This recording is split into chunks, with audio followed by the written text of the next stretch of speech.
Former President Trump will not be allowed to return to Facebook 4 months after he was suspended for his comments during the January 6th terror attack on Capitol Hill. The Justice Department says authorities have arrested more than 400 people in connection with the riot. They have faced a variety of charges, from assault to use of a deadly or dangerous weapon. Major news outlets are seeking access to the videos the DOJ is using to make these arrests.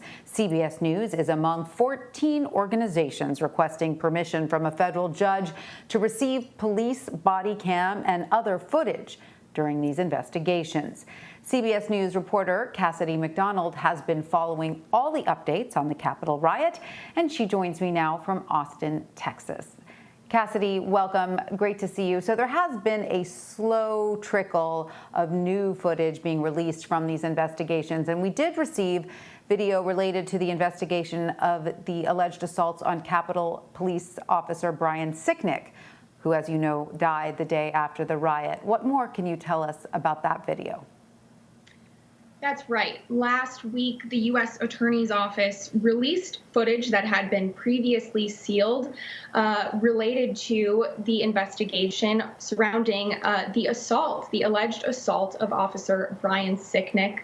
The footage shows Officer Sicknick as he is defending the Capitol January 6th, and it was initially played in the case against two men who are accused of conspiring to assault Mr. Sicknick with a chemical spray. Now, as a reminder, Officer Sicknick died the next day, but these men are not charged in connection with his death. The D.C. Medical Examiner's Office ruled his death to be natural as a result of strokes. But nonetheless, this footage is a striking reminder of the types of crowds that Capitol Police were faced with managing that day. And so a few things stand out. So first of all, we see the moment, the scene where Officer Sicknick was actually allegedly hit with this chemical spray. And in that moment, he is helping other officers to hold on to a police barricade that some in the crowd are attempting to rip away.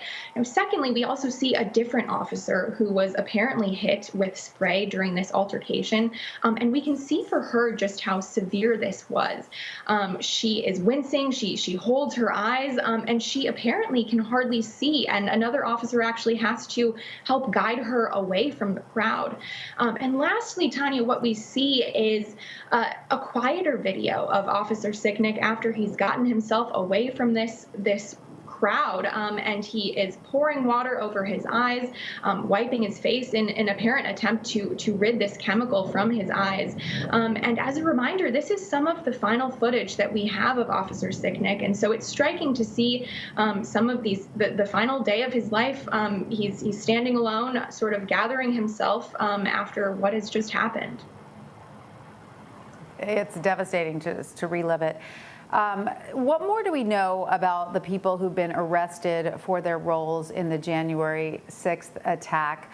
Where do they come from, and who do some of them work with?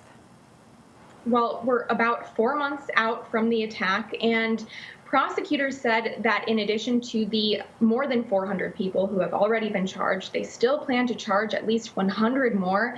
And this is a large group that comes from a variety of places. We've counted at least 45 states in addition to Washington, D.C., which is where these rioters come from. So pretty much nearly the entire country is represented among these defendants. Now, also, we've been tracking the number who were involved in the military or in law enforcement. My colleagues Claire Himes and Ellie Watson have tracked down at least 44 who were former or current military members, service members. And in addition to that, at least 10 were current or former law enforcement officers. Half of those 5 were actually currently employed as law enforcement officers on the day of the attack. And another stat that we've been looking at is the number that prosecutors have connected to extremist groups. So that's groups like the Proud Boys, like the Oath Keepers, and also the conspiracy ideology QAnon, Tanya. And Cassidy, what are some of the charges now facing those who have been arrested, from some of the, most serious down to more minor charges? Right. Well, I'll start with the more minor charges. So at least over 350 of those have actually been charged with entering or remaining in a restricted area. And so that's in some cases a relatively provable charge if there is photo or video evidence one way or the other.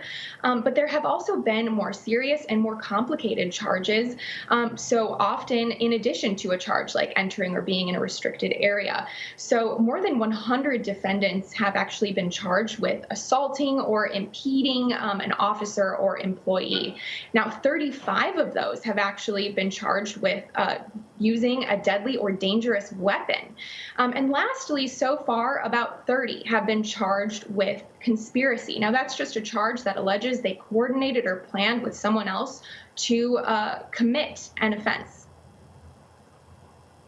And so the DOJ is trying to prove that some, or maybe even all, of the rioters conspired together. What is the status of the ongoing investigations? Well, many of these cases are in different stages. This is really a rolling process as new charges and new arrests come in.